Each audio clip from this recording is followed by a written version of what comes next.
Welcome, ladies and gentlemen, to Detroit, the Dark Reflection.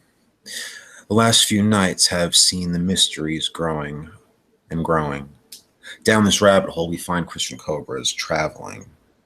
The mysteries are abounding, but thanks to a recent sojourn, some of the pieces seem to be falling into place. Maybe they'll wrap up the mystery. Maybe they'll take them further. Let's go to Christian now and see what he has in mind about what to do. Well, first thing after waking up upon that evening, Christian has in mind to go visit the two ghouls that he recently acquired from the operation, as it were, the recovery operation to the ex-Setites haven, or temple, as it were. He's already made,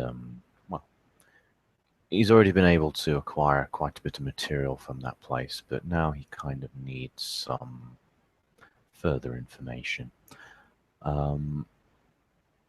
Obviously, he's going to make sure that they are still at the place where he found them initially. He'll probably send a text message to Mac asking if those two ghouls are still at the church, and if so, can he tell them to wait for him inside or wherever. And he'll.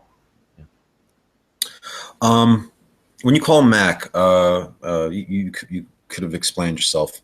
Mac's going to let you know that after, I guess it would be later that evening, he's going to inform you that after you left, him and Jim had tried to transport the casket that you guys found back to the bishop. However, there was a team of ghouls, he's not sure from whom, he believes from the Setites, that tried to intercept them. Luckily, he and the rest of the Canaanites were able to subdue them and deliver the casket safely. He'll inform you that one person got away, but another he's retained. He's put him in Jim's care for the moment. It has scared off. It had made some of the ghouls very nervous. So Mac's can get in contact with them for you, and he'll explain that you'll be meeting them somewhere else, somewhere that they feel a little bit more safer. Okay, that makes sense, my bro. Just give Mac me the will address and I'll. Mm-hmm. Yeah, Mac give me the will. Address. Mac will. It'll take a few minutes. He'll call you back. Mac will give you the address, and the address. It's going to lead you to an apartment. It's kind of like a small. Honestly, out of character, I don't know what the town of Windsor looks like, but we'll say it's like a four-story. Probably just like Detroit, but nicer because it's Canada. Yeah, naturally. It's like, well, comparing Detroit to any other city, whether it's Canadian or not, is like comparing excrement to cream. Mm-hmm. Let's be honest with ourselves. Right. I mean, fuck. It probably makes New Jersey look good. Oh God, yes. Probably better than smell. No love for Jersey. No. Yeah. Sorry if anyone watching this is from New Jersey. Sorry, Nicole. We love you, really. Yeah, yes, we do. You can't help where you're born. Anyway. Yeah. Yes, the apartment it's like a 4-story building. It's kind of it's like those apartments that are built up above a store, like a grocery shop. It doesn't look anything too fabulous, but common sense would tell you that they are going for the low-key approach. Nothing too fancy.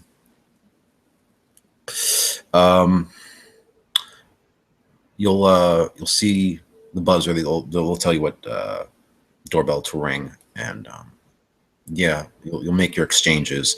And as you go up the walk up, you notice that the place is kind of empty. I mean, it's not run down, but it just doesn't sound. There's no ambient sound of life to it. But yeah, the apartment's on the top floor, and there's going to be two doors. You have the right apartment number, but you can tell that there's another apartment adjacent to them. Hmm. And Christian will head to this apartment which he was directed to and knock on the door. Unless, there's like a buzzer system downstairs, in which case he probably would have been buzzed up, I suppose. Oh, you've already bypassed that. All right, okay. Um, after you knock, you see the door open slightly. There's a chain on it. And you see the face of one of the ghouls peeking out. He'll close the door back, slide, and you hear the locks and the slides of the chains come off. And he'll grant you entrance. So there you are. You're inside the apartment. Mm-hmm. And Christian will, smile at the ghoul, walk in. Presumably, he'll be walking into the living room, or he'll allow the ghoul to direct him to wherever they and the other ghoul are at. Yeah, when you walk in, you immediately enter the living room. You can see that it extends all the way to the windows across the room. And across the room, you'll see the other ghoul.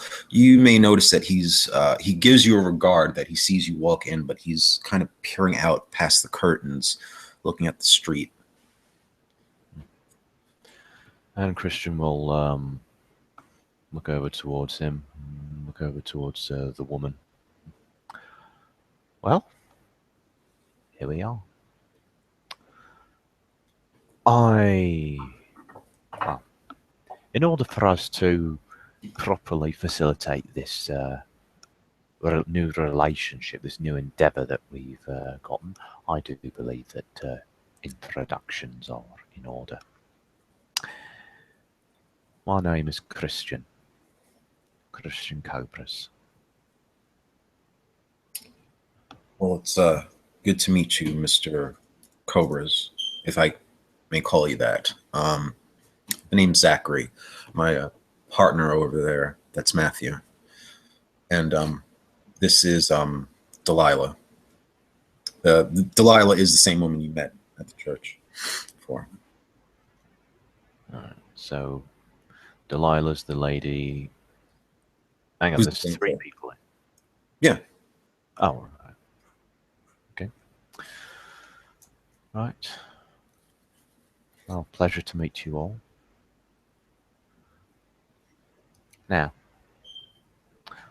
I found some very interesting things at that particular place that you led me to.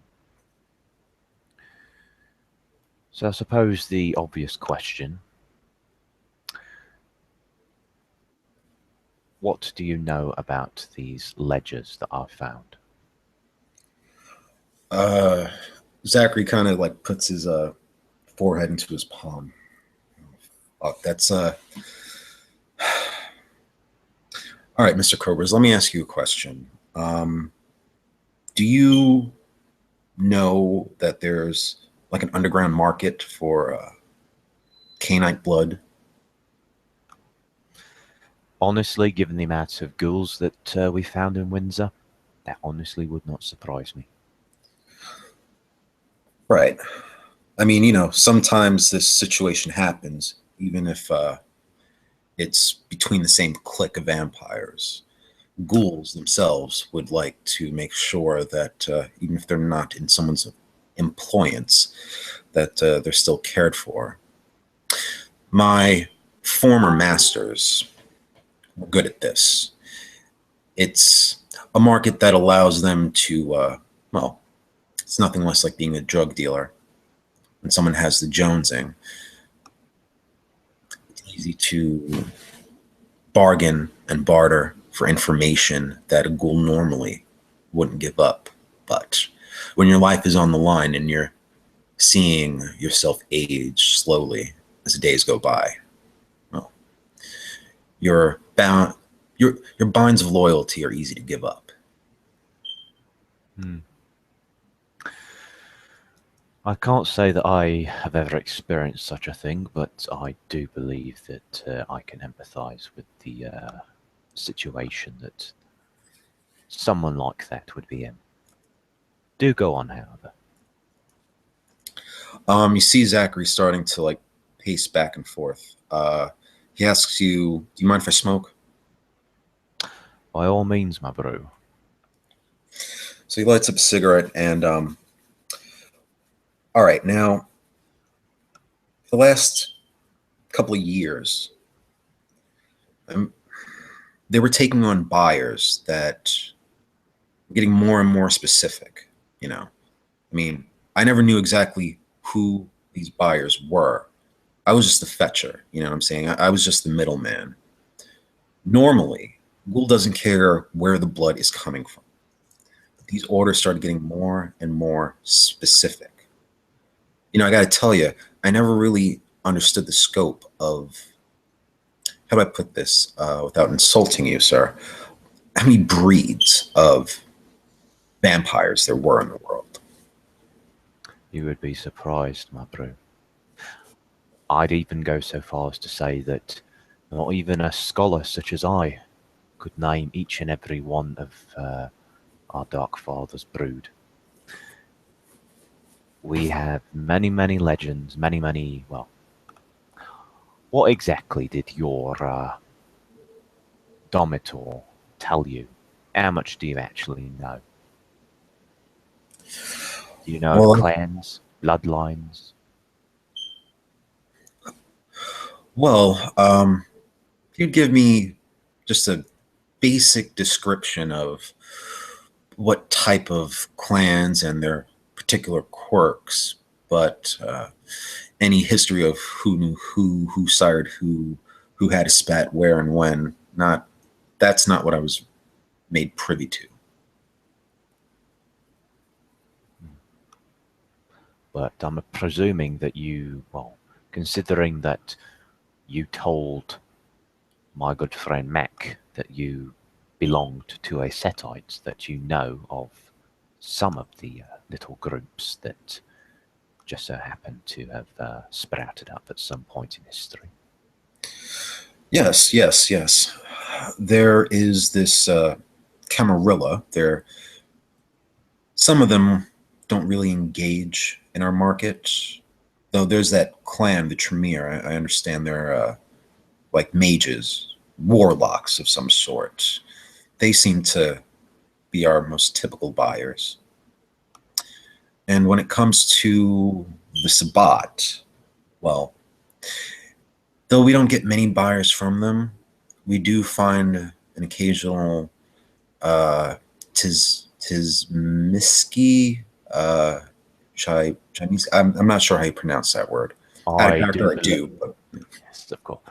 And Christian just kind of like raises his head back slightly. I do believe they pronounce it Simitsi, though it all depends on which side of the Atlantic that they come from, I find. right. Okay, so I mean, you know, it's kind of normal, and that little bit I did get that there was some enmity between those two. So it's kind of funny. You see him kind of laugh like he's going off somewhere in his head. You know, we're selling Shamisi to the Tremere, and we're selling Tremere to the Shamisi, but of course the Shamisi tend to pay a little higher for it. Those Tremere, they don't really give it up that easily. No, they do not. But anyway, I do continue. Now that's always been our normal modus operandi, you know. Either it's ghouls or someone on the Camarilla side, someone on the Sabbat side. But these new buyers, you know, these guys looked like very official. And I know, I've been around long enough to know a vampire when I see one. These latest rounds of buyers were not vampires. So I have to ask, if they're not vampires, then I mean, surely I would assume that they're ghouls. But if they're ghouls, these guys had more money and more interest in what they were buying than what I've ever seen before. Really interesting. Were these particular well-off gentlemen and ladies, I won't be prejudiced in this regard, were you able to discern anything about them? Maybe their nationality, maybe their modicum of language, I suppose. Oh, these guys are American as fuck, I can tell you. Mm-hmm. I mean, they just have that talk. One of them had a very southern drawl. I don't know if he was from Texas or whatever, but yeah, he just had that burlesque kind of demeanor about him.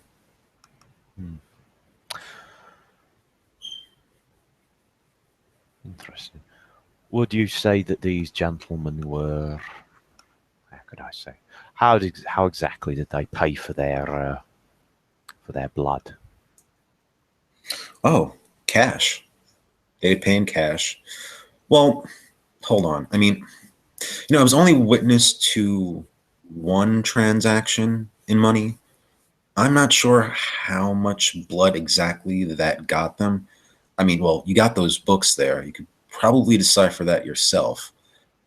But like I said, they've been buying from us for a few years. So it's kind of strange that the one time I handled the cash, that would cover everything. I'm guessing that at some point, the transactions probably didn't happen in cash anymore. I believe maybe that first transaction was just a show of good faith. A down payment, as it were.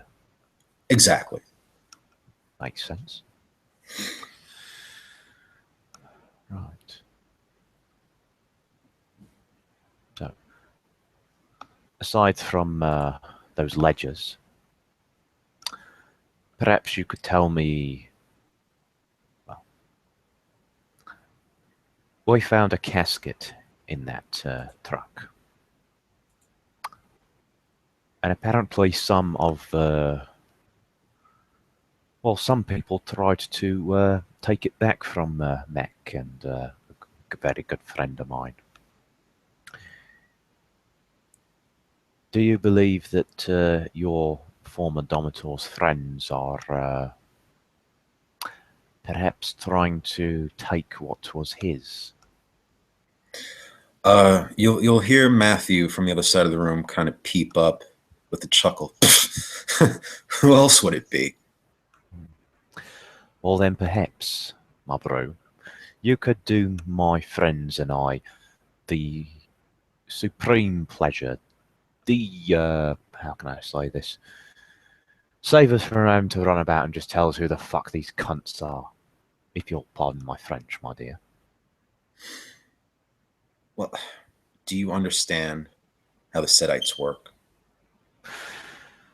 Essentially, they are a corrupting bunch. I happen to know some of their number who work for my particular side. They don't like being called, should I say, Setites. It angers up their blood. But essentially, they do operate in the same vein. They are driven to taking the lives of mortals and Cainites alike, I will admit, perhaps not so much in our counterparts, but regardless. They like to control, they like to influence, they like to corrupt. So, by wanting to take what was your former Domitors, they want to make sure that they don't lose too much in the way of what your former master had achieved. So, Well, you hit the nail right on the head there. What I mean is, you know how they work. I'm not saying what they do, but how they do what they do. I have a general idea, but do enlighten me. Well, the Sedites are both a church, a religion, if you will, and a family. So you see, my Domitors, for the lack of a better expression, his uncle, his sire's brood brother, if you will. They've been working together for quite a while. Now, our Dormitor, he was more of that priestly caste, as you could understand, as it would make sense since you found that temple, his former haven. Yes, as well as his snakes, as well as his ceremonial knives. Yes, all of that. But Yes, I don't have those snakes, by the way, in case you're asking. I don't. Never was too keen on them. Not saying I'm afraid of them or anything, but I don't really have that much use for little snaky things. Maybe as a pet sometime later in life, but for now, I felt I would give one. I felt I should give them to our mutual friend.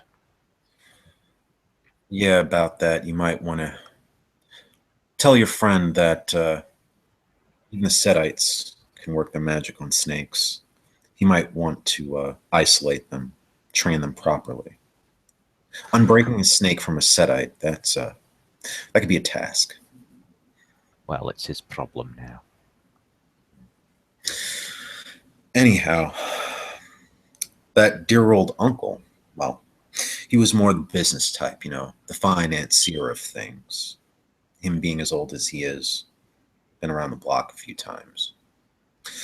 He's the one that pretty much is handling the business. I mean, yeah, our Dormitor took the names and the contacts and all the numbers, made the transactions, but that's the guy that if you really want to know who's buying this and why, I'm not sure how many answers he has, but he'll have a lot more answers than I have for you, sir. Well then, he will be next on the agenda at some point then. Though I would appreciate it if you could tell me his name. Oh, yes, of course. Sorry, out of character. Give me a second. Coming up with names is never that easy. Yeah. We'll call him.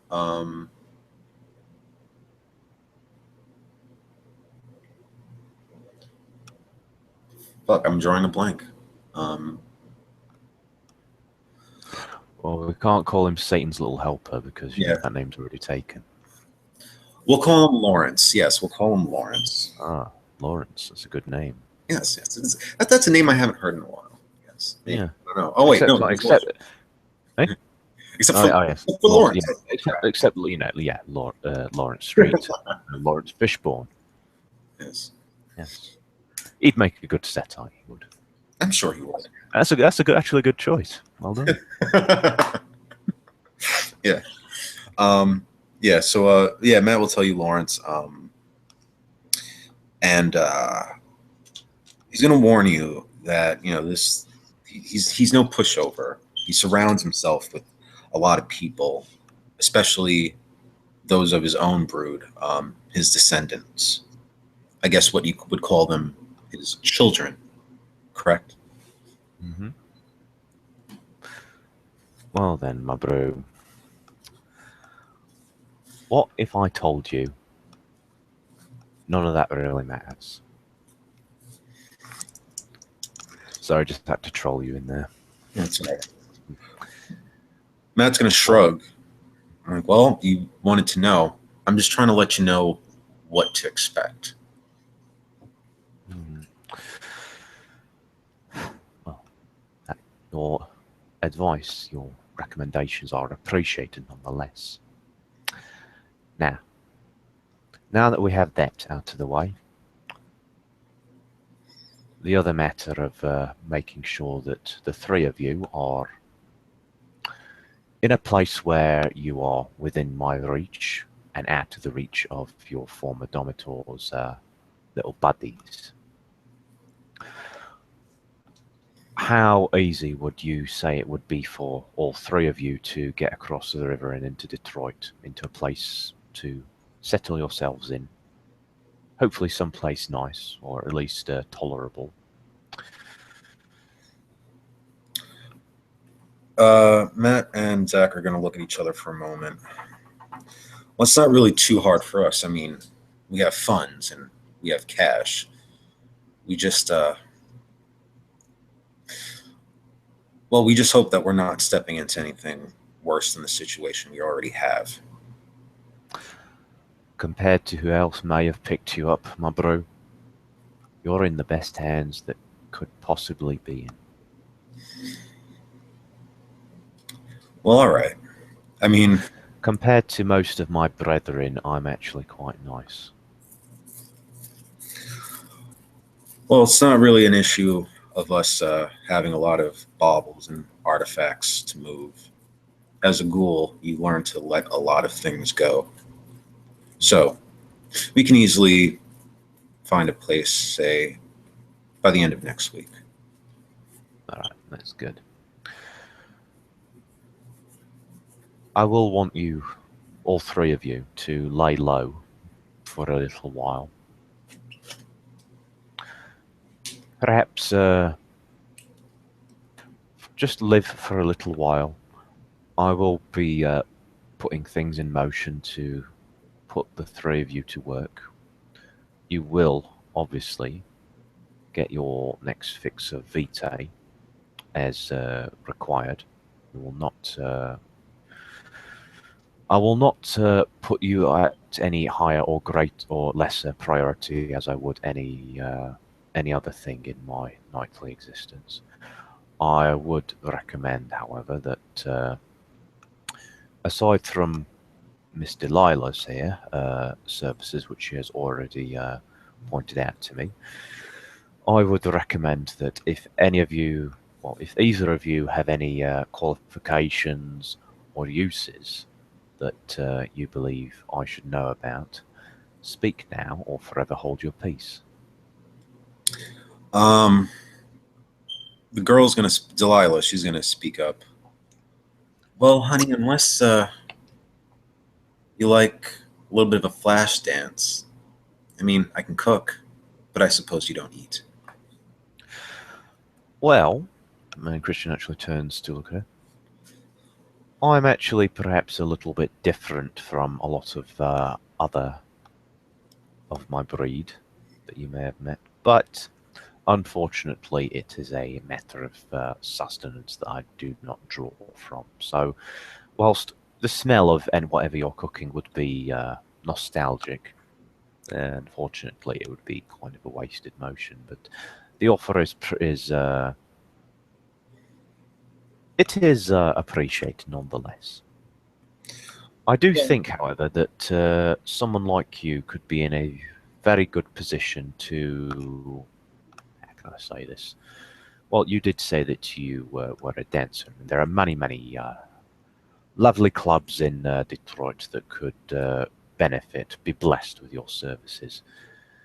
I don't know personally how many of them.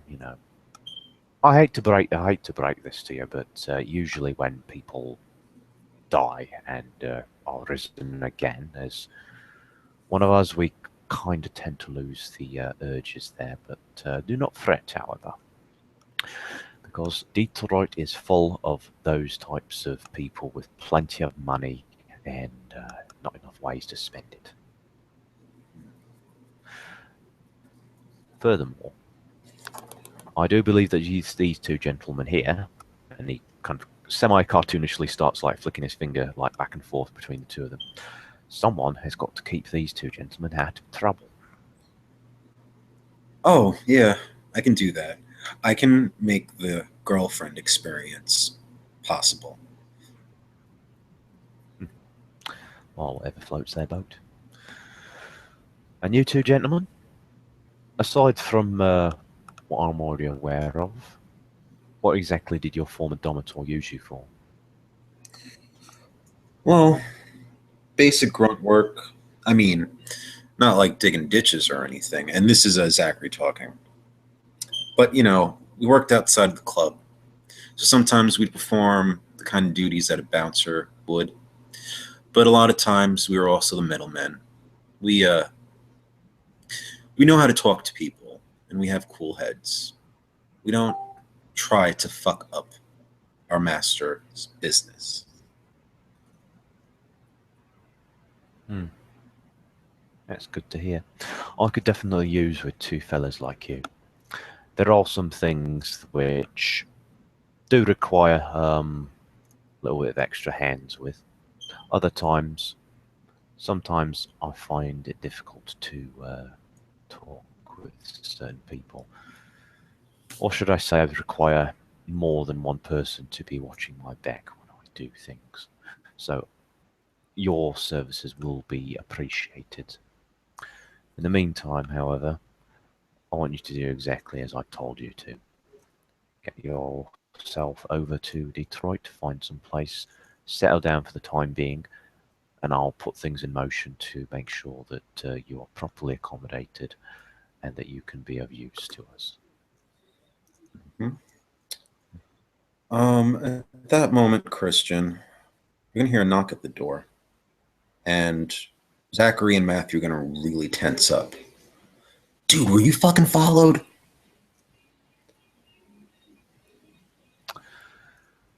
No, I don't believe so. Why? Is this something that I should be aware of that you haven't told me about? Who the fuck is at the door, man? Ain't nobody else knows that we're here except for Mac. Shall we go and have a look then? Mm-hmm. And Christian probably reaches behind his back and like takes out this stun knife that he has, just to make sure everyone's a little. Well, I say that actually, common sense would probably say that he'd probably like to put his hand behind his back to grapple onto the handle, but he wouldn't actually take it out because being in a room with a lot of tense people, you know, the expression you could cut the tension with a knife doesn't really ring. It does ring true, but when you're in a room with a lot of tense people, you don't want to bring a knife out. You know, it spoils the atmosphere. And yeah. All right. The girl's gonna Delilah. She's gonna look at the three of you. She'll just roll her eyes and like, I'll get it. Just shh, shh, shh, shh.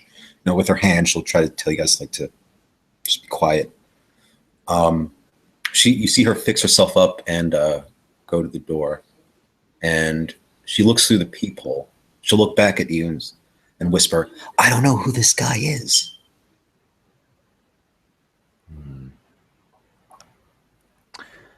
Well then, he gestures for her to come back. I do believe that we may have. Well, let me have a look at this first. Then, actually, what does common sense tell me in this situation? Really not much. I mean, you have someone at the door. These guys don't know who it is. Common sense would tell you that, you know, this girl did meet Mac. So who's on the other side? It ain't Mac.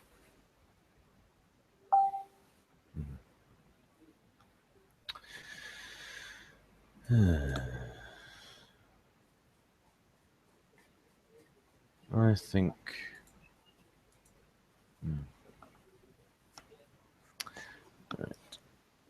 I think that Christian is probably going to.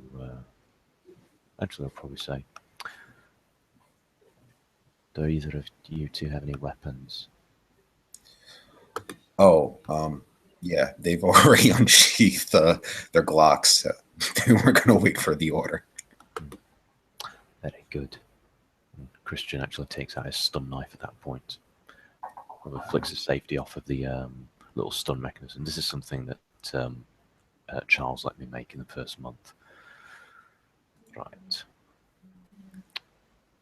I'll have a look. I want you to watch my back for the time being.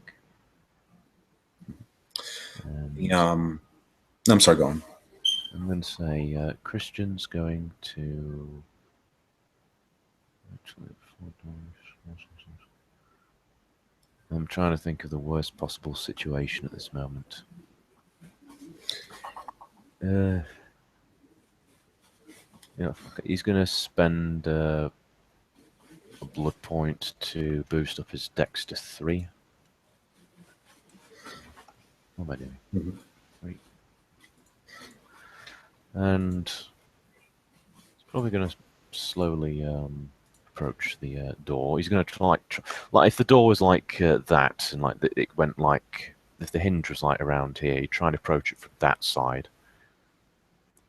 Mhm. Because you know, if and he's probably going to try and take a look through the peephole. Okay. You're going to see this gentleman just standing on the other side. You don't recognize him, but that's who's there. And his expression is one kind of he's smiling, almost as if he knows this drill. Does this guy look like he's breathing? No. No? No.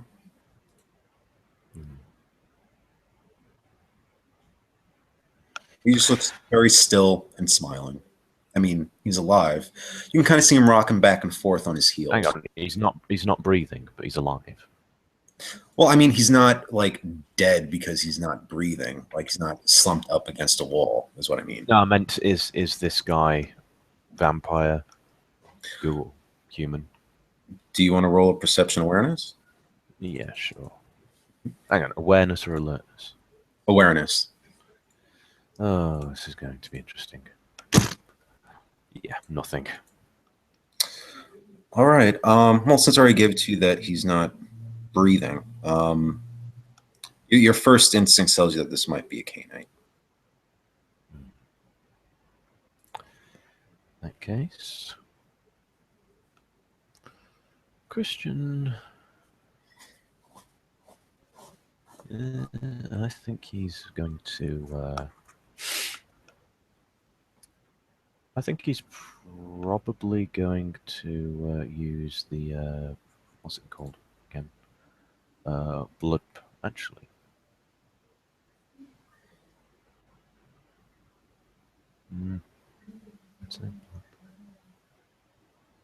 yeah, I think he'll use blood potency. That's D6. That's 2 successes. So it drops him down to 8th generation for the next hour. Mm-hmm. I just need to update this shit. Here. And yeah, I think he's also going to spend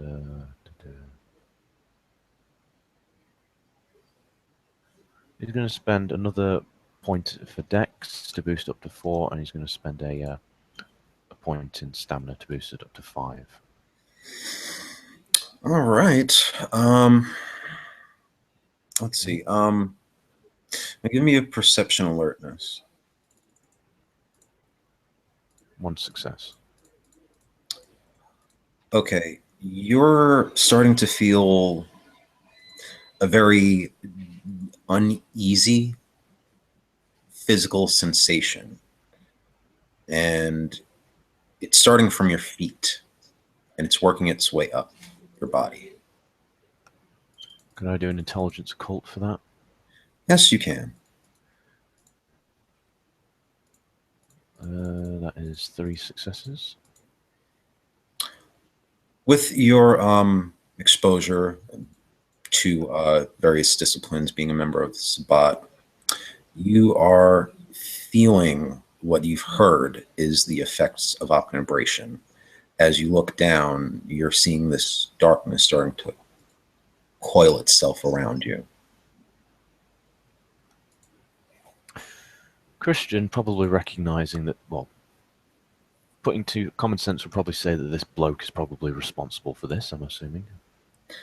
Mm-hmm. Christian, at that point, he's probably going to, well, considering his strength rating, he's probably going to rip all, well, he's probably going to open the doors viciously as he can. I hope he doesn't like take it out of the hinges, but he's basically going to rip it open and just like menacing with the knife, probably clicking the button to make it like spark with electricity, and he'll just probably just shout at this bloke, you know, probably along the lines of, "What the fuck do you want?" And if you want me to roll intimidate, I will. You could, yeah, if you want. If you want to go for it. Hang on, just let me double check my merits and things like that. I don't know if I actually have to add on anything onto this. Oh, silly me! I don't have any such merit, which will help with this. So yes, here we go. Whoa, yeah, apparently Christian, badass motherfucker.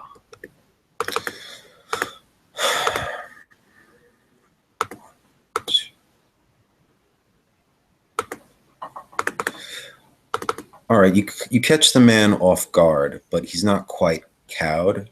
You see him step back a little bit, but he still has a smile on his face. Good evening, my son. I did not mean to startle you, but I was told that you might need my assistance. Well then, I get that you're of the Shadow Clan. So, who do you pledge your allegiance to, my bro? I have not had to answer that question in quite a while. Are you my brother's keeper? I unfortunately do not belong to that bloodline, but I will say this. Whilst someone in my ancestry did usurp their position, I do not follow that particular bloodlines. I am my own spellbinder, and I do pledge my allegiance to the Archbishop Daniel Walters. Ah, yes, the Archbishop Walters. He's a good man. He's a good man. But I am not here under the direction of Walters. Rather, I am here to assist Walters and to assist you, my son. Oh. Well, in that case, my bro, and Christian, flicks the safety back onto his stun knife and puts it back into its holsters. Perhaps you would come in before we cause a little bit more of a scene than we already have. I do apologize for that. It's quite all right. Let me introduce myself. I am Priscus Anthony Casteliera. Oh. My apologies then. Any common sense, or should I do a quick wits occult to try and remember what the exact, or academics, whatever, to remember what the exact title for a Priscus is? If you want to, yeah. It's going to be Well, interesting. you use academics. Okay. Oh yes, I forgot. No, Christian has a complete brain fart. He doesn't know, but at least he doesn't get the wrong one. He's like, I'm really sorry. My name is Father Christian Cobras. Please come in. You're probably steps back and gestures for them to come in. He'll hold up a hand, recognizing that you're trying to find the right title. Please, it's all right. You can just call me Anthony or Mr. Casteliera or Senor Casteliera if you don't mind my native tongue. Yeah, sure, Mr. Casteliera. Oh, sorry, that's a bit too much of a roll of the tongue. English isn't my first language neither, I should point out. Do come in, please. And as he walks in, he'll look at the ghouls. He'll just look them up and down, but he's going to turn his back to them and just focus on you.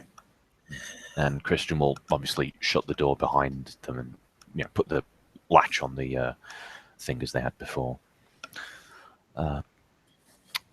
These ghouls here were ones that we picked up from a Setite who was destroyed during the recent crusade. They have they've earned my protection, should I say, and I do believe that they have use beyond that which their former masters had given them. The Priscus being here, however, I do believe that this matter has gotten a great deal more serious. Yeah, please, you flatter me.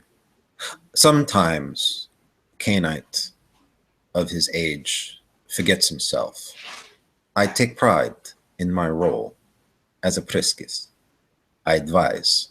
I comment. I'm not here to command or to direct. I serve the sword of Cain, and at Cain's behest, I do my job. So, I am here to warn you that there's a group of these snakes, these Setites, that are on their way. It was discovered that the casket, well, they seem to have a tracking device planted on it. Wherever it is now, they have lost its signal. But your ghouls here, I will recognize that they are in your care and call them as such as yours. They are in danger, and the information that they have is too valuable to lose. So I would suggest that we make our way out. Very well, Mr. Castelliera. Okay, Mr. Zachary, Mr. Andrew, Miss Delilah, you heard the men. I would recommend that you get everything that is essential to your person right this instant and leave with the two of us. Yeah, you'll see Matthew, Zachary, and Delilah quickly get what little shit they got together. It's it'll all pack and like I'm sorry, they'll have like basically each like a suitcase ready. They're going as light as possible.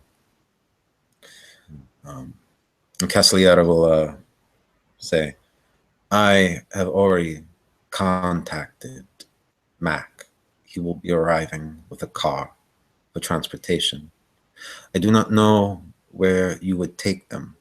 However, it has come to my attention between the Archbishop and I that quite possibly there is a nest of the Setites in Detroit. Did Mac make mention of how he acquired one more of the ghouls of their former dormitor? No, he did not. But I do believe that I'm going to learn very quickly. Yes. There was an attempt to intercept the casket that held these two gentlemen's former master by a handful of ghouls that I'm not quite certain if they belong to the same dormitor or perhaps someone related to the dormitor. Yes, I do believe that rings familiar to me. We were just speaking about that as a matter of fact. I do believe that this particular gentleman that is controlling these ghouls is called Lawrence. Did you say it was, Mr. Zachary? Oh, Lawrence is our dormitor's uncle. Sean Hannessy is was our dormitor. Mm-hmm. Exactly, but you do believe that this Lawrence is the one who is responsible for this attack, which has gotten you and the rest of our little brood quite so tense. Of course. I mean, he had invested a lot into his child, which consequently was our dormitor. Well then, let's not waste any time then. Mm-hmm. And I would make a suggestion, however. You said that there was a tracking device on this casket, and it is somehow been out of their sight, as it were. Yes, it might be due to the location jamming a signal that the casket was brought to. I haven't inspected it myself, but I suspect that the reason it has that they've lost the tracking devices because, well, some of my personal men with the description of the one that got away from Max capture was spotted with a group of like-minded thugs. Well, not like-minded, but like-fashioned, walking about the streets of Detroit. So, if I might make a suggestion in that regard, you do know what? Well, I'm presuming that you are aware of some of the actions that some of us took during the crusade. yes, I am still being debriefed, as it were, but please do share what you wish to. Well, I made improvised, should I say, weapons for the crusade, some of which were used. The types that go bang when they're supposed to go bang. Only very small stuff, but they've only gotten bigger as my creative juices, creative energies have been devoted to their construction. And I do believe that a tracking device is, in this regards, and with the prize that they are searching for, it's little more than cheese for a very massive trap. I see. I see. Yes. Let them find the cheese so that these rats might have their heads smashed of sorts, I suppose. In the trap. Like that. Except obviously a lot more noisier and a lot more collateral damage, depending on where they find it. But you know, such is the sacrifices that sometimes we have to make. Of course, of course. Mr. Cobra. Besides, it's not as if Detroit can get any worse.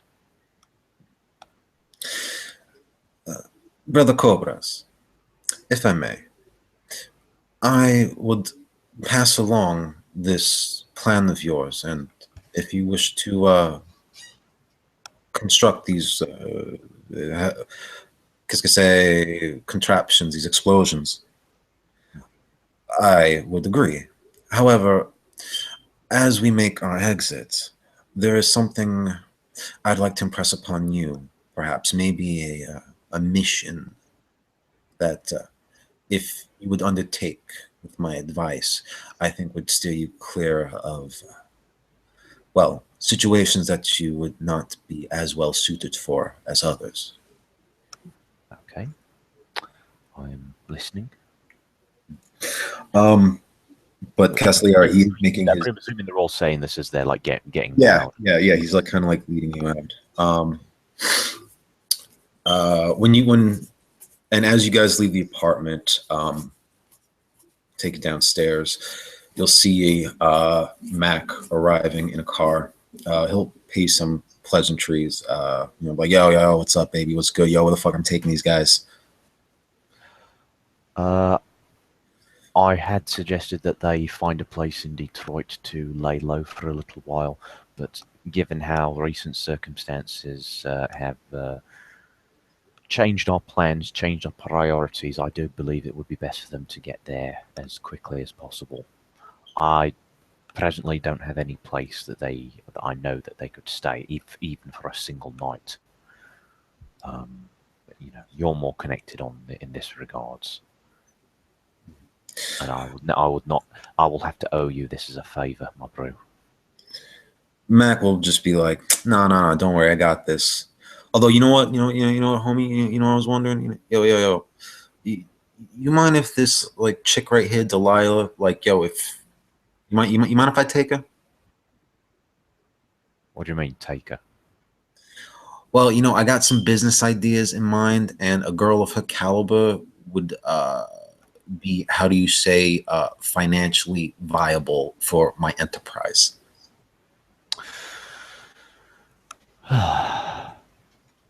You know, ideally, I would like to keep my word on some of the promises that I made to them. So, depending on what exactly, well, we don't have a lot of time, so I'll tell you what. Have a meeting, have a word with me tomorrow night about the specifics of this, and we'll see what we can work out. I'm not going to say no because I owe you that. I owe you this in that regard. All right, no doubt, no doubt. We can hold the business later. We'll get to it. All right, yo, I'm gonna take them back into Detroit. Once I find the proper place for them to bed down, I'll text you the information where you can find them. Okay. Thank you very much. Yeah. You're gonna see Mac drive off, and with Castelliera still standing by you, he's gonna just put a hand on your shoulder and say, "Come, walk with me, my son. We have just enough time to stroll our way out of here and not look like running men of suspect." Of course, of course. And Christian will walk alongside the Priscus. And Now, what the Archbishop has informed me of is that there are forces surrounding Detroit that seem to not have taken kindly to the crusade in Windsor. We have, of sorts, stirred the hornet's nest. But it seems that where we've expended our forces in Windsor, we must look west to Chicago. I believe that many of the answers to these mysteries are lying there. indeed. I have had some reason to want to look into that place from afar. From my own little research, of course. But now that you've actually mentioned that, it does bring to mind what other evidence you have which links Detroit, well, at least links the present situation that we have in Detroit after the Crusade to Chicago, if you don't mind me asking. The conveyance of these blood payments, how do you say? Well, it's no secret to a Canaanite of enough age and enough experience that the Setites dabble in this underground market, giving the precious blood of Cain to any pimp or pusher, any addict, any buyer. A nasty business, I tell you. But what is very curious is why are the Tremere of Chicago buying? Well, and he tries. I think I'm going to try and redo that Wit's academics role to try and remember the exact term for a Priscus because it's going to sound awkward otherwise. Okay. That is 3 successes. Okay, you get it. Off the top of my head, I can't. Oh yeah, it's like most reverend sir or something. Yes, well then, my reverence sir, you're talking to the right person to answer that question. There is power in the blood. Even in its most fundamental form, blood contains it contains power. It contains a means to control, a means to exert your will upon creation. Like, kind of things. Like the way that you did with your clan's particular affinity for the shadows. You use the power of your blood to tug at something in the shadows, which causes them to move in the way that your will requires it. Just like how I would press my fingers against the vitae of any Canaanite or any living creature, and I would know what exactly they were, they are, what they will be, their strength, their weaknesses, to a certain extent, of course. You learn these things. You learn how to, from its fundamental steps of simply understanding the qualities of the blood to being able to contort it in ways which is simply destructive. As you've probably heard about some members of the House Tremere, their cauldron of blood. Yes. Yes, there's much power in the blood. And the Tremere, they do have their insights into its manipulation, its properties. But let me ask you a question, Christian. If you were one of them, and I mean to say, not with us in that matter, if you were one of them and you want to get your hands on blood, how would you go about it? Well, if I were a member of the House Tremere instead of a member of House Guratrix, there are many ways that I could go about this. I could simply, well, I don't behave like any of those Camarilla fops, so my first thought would be to find a situation where the person who I wanted vitae from had, how can I say this, an unfortunate accident where some of it may have like spilled stupidly on the floor, clumsily, messily, and I could just do it from there. Or I could, I don't know, perhaps arrange some sort of deal, perhaps, give me, give me your blood and I will give you this, give you that. I shall tell you I don't know, whatever the person floats the person's boat. What the harpy pyramid, whatever you call it, bra sizes for all they care. I don't know, some sort of exchange like that, or you could do something a little bit more diabolical. But I presume that's not the reason that you're asking that question. I think the way that a member of House Tremere would go about getting that kind of blood would be as subtle as possible, because I think they know, and any Cainite worth their soul knows that there is power in the blood, and you don't want to give any of that, not even a drop, to a fucking warlock like those in House Tremere. That is true. But I ask myself, okay, these Tremere, these witches, they have this ability, they have the money, they have the knowledge, they have the resource. The Camarilla is not going to frown upon them acquiring one of our brothers or our sisters if they wish to make an experiment. Why, they might even be thought as heroes. My question is, what I wonder is, why would you get into bed with a snake in order to acquire something that you could pluck from a tree? I do believe in that regard there must be something very, well, not knowing the situation for the Camarilla in Chicago, I can't answer that question, but if I were to make an assumption, I would say that either this is something which an individual Tremere had done, and they were doing it without their elders' consent.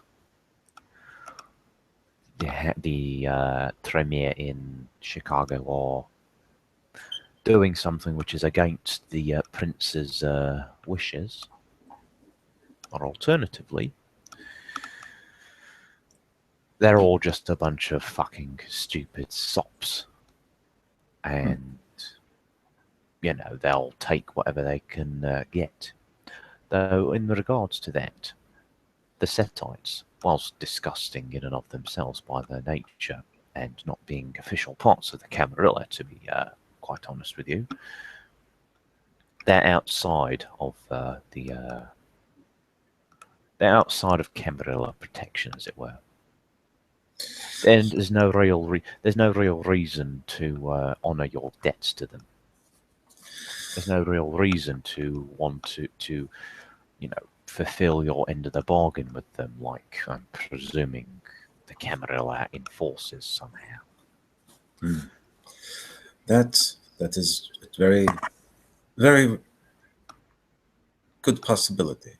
The Setites, they could go to places that the Tremere cannot. Now, brother. Plausible liability. Now, brother, let me ask you a question. In recent nights, have you known any of your brothers and sisters to go missing? A pack suddenly disappearing, members being lost? Well, such as war, but I do believe that there was there was an asylum in Windsor that I was part of raiding, and we found what was the primogen for Clan Malkavian in the asylum, as well as a great deal of shovelheads who came from one side or the other. That may have been exactly, that was probably the reason why quite a few people had disappeared, but I'm imagining that you're referring to something really specific. No, not specific, but how would these Setites get a hold of the blood, these very specific lineages of Cain? No one would just give it up, no one with any good sense, although praise be to him and the sword. Some of our brothers and sisters don't quite have good sense. So, it bothers me to wonder if perhaps these Setites had taken some of our brothers and sisters captive, but even more so, if some of our brothers and sisters were selling their blood for profit, not knowing the consequences that could have resulted in the transaction. I severely hope that that is not the case. If that is the case, we will deal out what punishment must come in time. But we must find out who these people were. What was so special about them, if anything, aside from the breeding that they have? And why? Why so selective that these Tremere would want the blood? Yes, as you say, power is one thing, but I believe knowledge is so much more. I would agree with you. Oh, here it is. Got my fucking pen. With knowledge is power. Though power is power, I will admit. I do believe that my sire once told me it only takes 5 minutes for you to create a Brujah shovelhead. He will always be quite a lot stronger than you, regardless of your own physical virility. But it takes a lifetime to create a thinker like you truly are. And there's so few of us in the Sabbat, which is a crying shame. Because I do believe that regardless of clan, regardless of bloodline, regardless of any lineage, this Sabbat exemplifies the best qualities of a Cainite, or has the potential to exemplify the best qualities of a Cainite. That is good to hear that your faith in the sword is strong. So many brothers and sisters are lacking of that, though I can understand. The sword hasn't been wielded by the right hand in a long time. Indeed. Hopefully soon we can change those things. There is no shining example to follow. Well, there's very few shining examples to follow, should I say.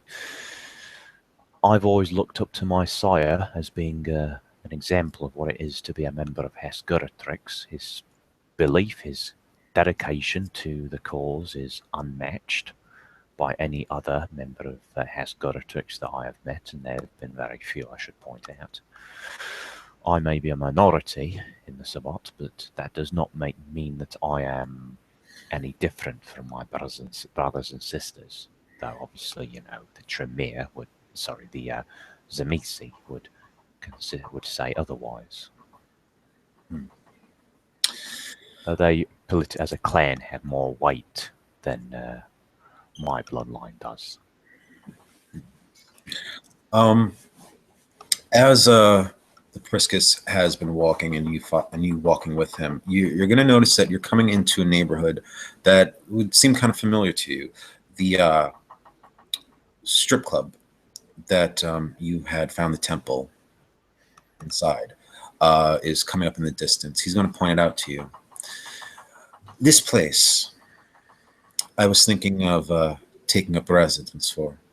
I know from what Mac has told me that this is the place where the serpents, my mistake, the Setites, had used to take residence in. I think it would be a waste of potential resources of many sorts if we just let it go. And as you say, a trap. In the case of the casket, well, you know how a tide will come in and go out, and how with it, the tide will bring and take things? Yes, I do believe so, my very reverend sir. Well, I will be laying a trap of my own, and I hope perhaps in the future I can have your assistance with this. Do you know how simple it is, really, when one has the means to take a place?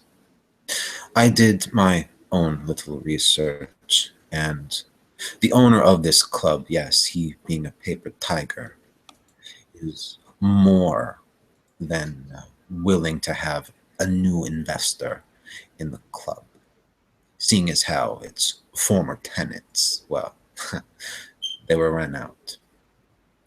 But I'm pretty sure if they have any pride worth having, being as they are the slaves to a pep, then that probably they would like to see us ran from here. Although, I shall not be spending my nights, well, no, I'm sorry, correction. I will not be spending my days here. There is a evil about it that I don't like. If you know any brothers and sisters that may have the ability of oracular sight or the ability to talk with the ghosts or spirits as they may be, those things are kind of beyond me. I'd like them to come sweep by the place.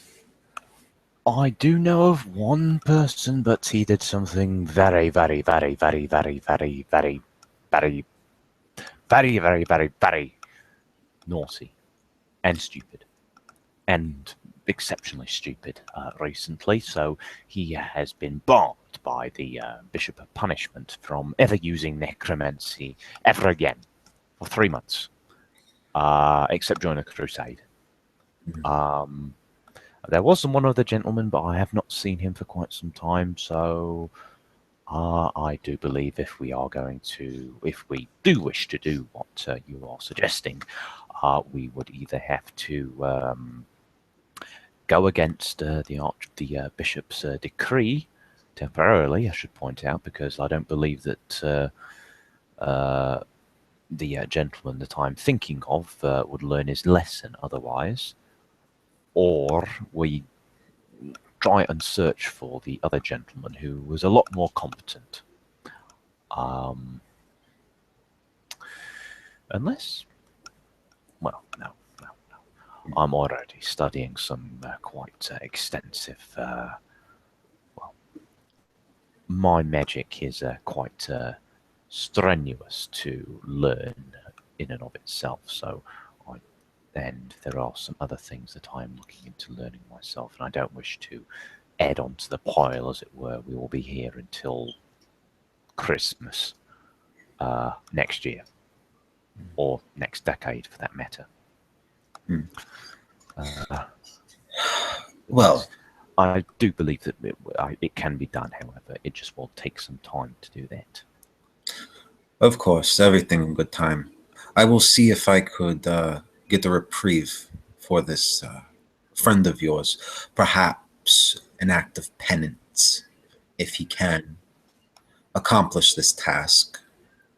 If not, then If not, then you can do what the Bishop of Punishment recommended and just hit him over the head with a hammer. I see. Let me have this. It is surprisingly quite. I suppose. Well, you being a clan, which no doubt has knowledge of the discipline of potence, which I will say is a quite useful discipline. I do believe that a hit from you would definitely make a greater point than most other clans would. That is true. That is true. The image gives me a laugh. However, the business is serious. If this man cannot perform the task, well, if he can perform it but not proficiently, then maybe I'll have him perform it, just so whatever could go wrong will fall upon him. And if not, then if he succeeds, then the better for himself. Maybe he can redeem himself within the eyes of the Archbishop. But that is another matter entirely. Mac, I believe, requested the ownership of that young lady simply because she may have worked here, and eyes and ears and the experience in the club. I do not tell you what you must do, brother. As I said, it is only me to advise. However, I think Mac, in his good nature, him being, from what I understand, becoming of a knight upon the path of the Sabbat, his word is good. And I would say, for your own benefit, that if you were to allow him to take her, you yourself would have a stake in the profits that we could reap from this place. That is a ongoing mission that I was specifically requested for. In our crusade of Windsor, things have been left in shambles. And as you know, maintaining business operations, channels of resources and information has never been the strongest suit of the Sabbat. Some of my friends and myself believe that it is time we've evolved and made a change in that way. We evolve en masse, as it were. It's not to say that certain members of our illustrious organization haven't endeavored to follow the maxim of it takes money and weapons to run a war. It's just that so many of us have looked more towards the short-term gains rather than the long-term gains. They believe that they have nothing to worry about. They're invincible. That, well, let's be honest ourselves, the average shovelhead has the life expectancy of a fruit fly. So they often don't make those kind of plans because, for all they know, they could be meeting their final death the following night. Which is a shame, a crying shame, because even from the lowest seed can grow the mightiest of oaks. Exactly. If you think the short term, you will only win in the short term.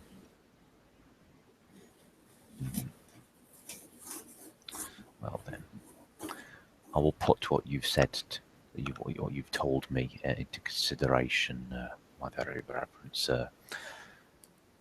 I do have many, many projects on hand, and whilst I could do with less of the distractions, I do believe in some of these cases the distractions are necessary. Of course, of course. If you wish to speak to me, and I hope you do in the future, for the time being, in the nights, you may find me at this club. Now, excuse me, my brother. There are some wills I have to break and bend. Of course, I will not distract you any further. There are some things that I need to look through as well back at my haven. Things which I do believe that would be of interest to you and the rest of the Sabbat, but I will get back to you once I've looked through them thoroughly and confirmed the contents of them.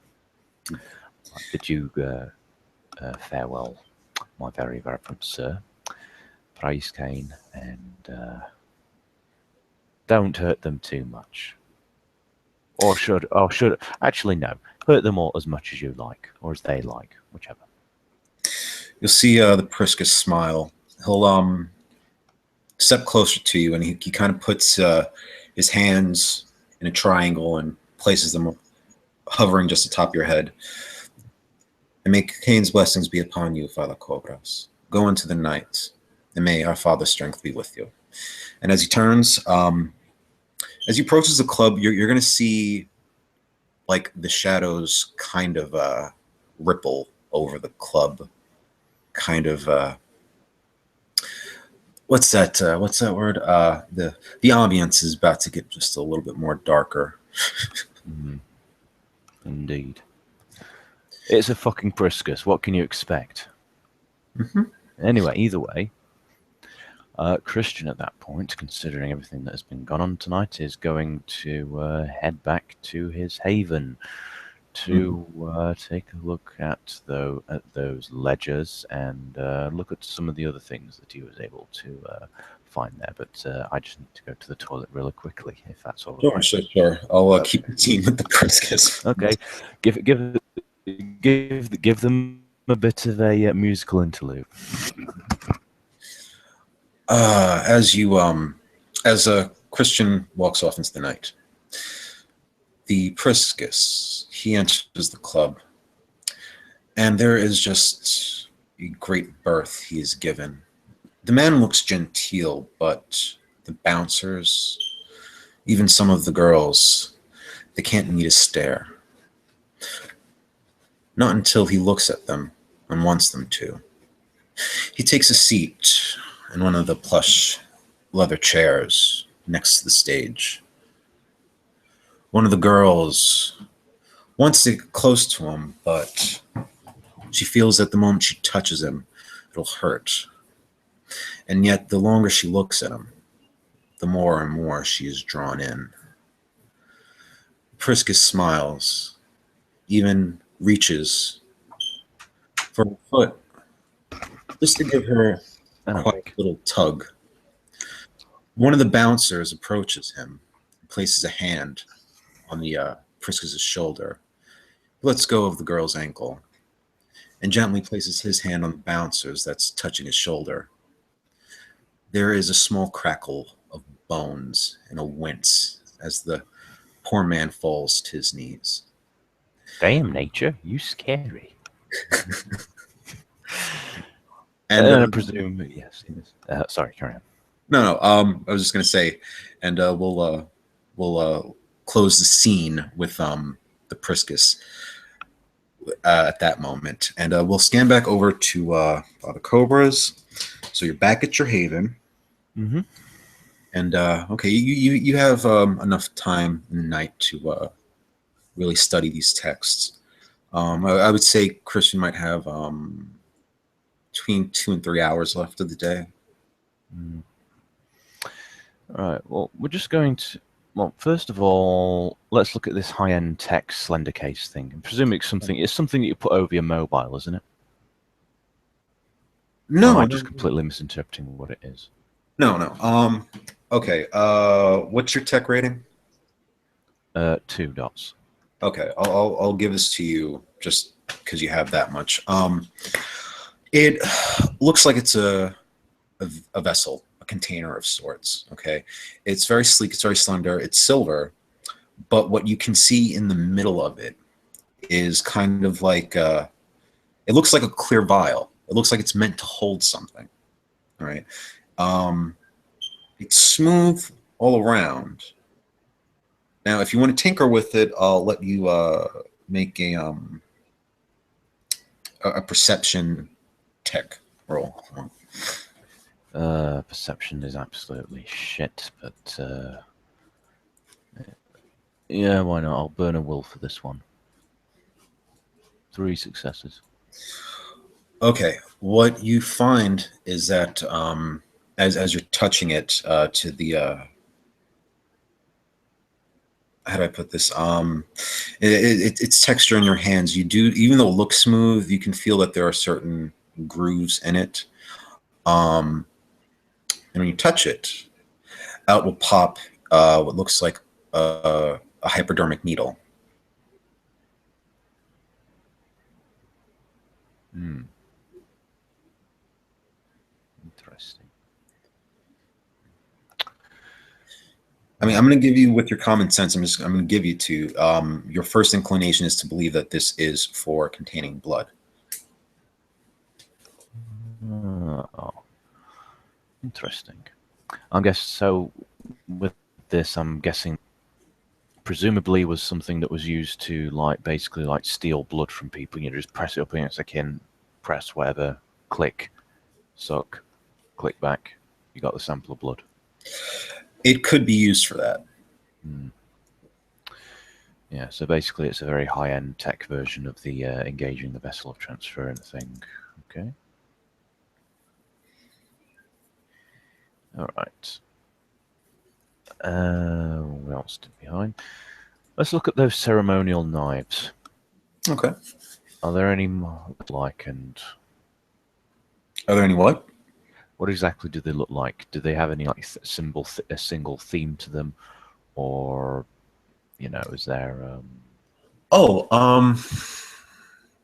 I'm not sure if in character or out of character I'm familiar with this, but they're kind of like they're shaped like miniature Egyptian ariks. They're that Oh up yeah, yeah. curved sword. Yeah, yeah. They're miniature version. That kind of like hook kind type sword. Kind of like the Balkan phalanx, as it were, but you know, obviously smaller scale. Mm-hmm, mm-hmm. They're very ornate. Like they're set with precious gems. They seem light, but if you want to try to make a science roll to an intelligence science to see if you can determine the type of metal, just go for it. 4 successes. More successes. Okay, you know that this is made from basic generic steel. That its composition is steel, but the craftsmanship looks like this was not, you know, like this blade was not bought out of a shop. This was handcrafted. It's custom made, most likely. Yes, yes, yes. That's what I mean to say. Oh. Is there any markings on it, like a manufacturer's stamp, perhaps? No, but I think that with your common sense would clue you in that's definitely custom made. There isn't any kind of a marking, a factory, or any kind of artesian smith. Okay, that definitely definitely got my attention. I'll have to put that in the back burner, however. And I think, well, with the little time that we have left, we're probably going to. Well, we'll probably have to save this for another scene, but Christian is probably going to spend at least a little bit of time looking, you know, just basically like scanning through some of the ledgers, just basically to find out if there's any like general themes to them, you know, like certain names that he may or may not recognize, certain. Well, we said that there were names, amounts, and addresses, didn't we? All right. Well, you have two sets of ledgers. The ones with the names and addresses are the ones dealing with what looks to be like monetary transactions. A much older and smaller ledger, that's the one that is encoded, but that you have the sense that this is the one that's dealing with blood. Okay. So, which one would you like to? We'll go for the one that's dealing with blood. Okay. Yeah, encoded one. With the time, with your time and the intelligence rating you have, I'll give this to you. You're able to start breaking down what symbols are kind of referring to a few of the clans you definitely know are for certain, especially the Sabbat clans. You figure out the markings for Lasombras and Chimeses and Brujas and Toreadors. But some of them right now are escaping you unless you want to make a roll for it. Okay, so 5, 6, 7. Is it a cult or? Yeah, I'll give this to you for a cult. Okay. Do I add on my occult background for this? With your library? Yeah, the occult library. Just assuming that he's like going back and forth and like referencing, right, that means that, that means that. I'll let you add 2 from the tomes you took from the Setites. Okay. Does it also reduce the difficulty as well? No. Okay, fine. Wait, I'm sorry. You had a merit? No, I had with a cult library. Traditionally, it reduces the difficulty of occult related roles for like research projects and whatnot, depending on the rating. Okay. Well, I'll hold it at 6, and with 2 successes, you're 3. able. 3? Oh, right. Sorry, your 10 exploded. Okay. With 3, then, you can definitely make out the major 13 clans. Okay, you can differentiate between the symbols that they're using for like the Ventrus, the all 13 clans.